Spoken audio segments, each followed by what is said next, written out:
Ever wondered how to make a great first impression on a date? Well, buckle up because we're about to dive into the nitty-gritty of it. The power of a good first impression cannot be overstated. It's akin to the opening scene of a blockbuster movie. Nail it, and you've got your audience hooked. Falter, and you're playing catch-up for the rest of the show. A good first impression can set the tone for the entire date, and potentially even the relationship. It's like laying a strong foundation for a building. If it's sturdy, the structure will hold up well, but if it's shaky, the whole thing could come tumbling down. Now, what are some key elements that contribute to a good first impression? Let's break it down. First off, punctuality. Being on time shows respect for the other person's time and commitment.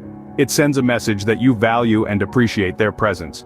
It's a subtle yet powerful way of saying, "Hey, you matter to me." Next, appearance.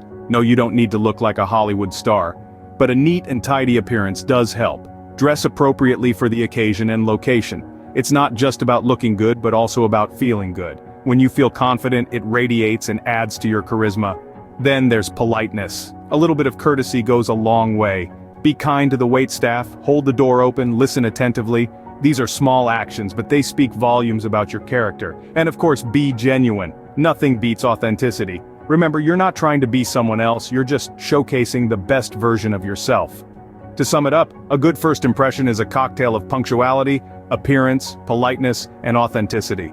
And remember, it's not about putting on a show or being someone you're not. It's about presenting the best version of you in the most genuine way possible. Remember, you only get one chance to make a first impression, so make it count. Now that you've got your appearance in check, where do you take your date? This is where the artistry of location selection comes into play. A well-chosen location can speak volumes about who you are and what you enjoy. It's like a silent character in the story of your date, subtly revealing snippets of your personality. Consider a location that's comfortable, enjoyable, and conducive to conversation. Whether it's a cozy coffee shop, a scenic park, or even an art gallery, the venue should encourage open dialogue. It should be a place where both of you can talk freely, laugh, and delve into each other's stories. The perfect location isn't about extravagance or showing off. It's about creating an environment where both of you can be yourselves. It's about finding a setting that fosters connection and intimacy. So, take your time, select wisely, and remember, the perfect location sets the tone for the entire date. You've arrived at the perfect location. Now what do you talk about? This, my friends, is where the art of conversation comes into play. It's a delicate dance of words and emotions, a balance between talking and listening, between sharing and understanding. It's not just about what you say, but how you say it, and how you respond to what's being said. First, let's talk about topics. It's easy to get caught up in the usual small talk, but remember, the goal here is to connect on a deeper level. Talk about passions, dreams, and experiences. Ask about her favorite book, her most memorable trip, or her biggest achievement. These topics not only give you insight into her world, but also provide ample opportunities to find common ground. However, there are certain topics that are best avoided. Politics, religion, and past relationships can be touchy subjects, and they may not set the right tone for a first date. Remember, you're just getting to know each other. There's plenty of time to delve into the heavier topics as your relationship progresses. Now, onto one of the most essential parts of any conversation: listening.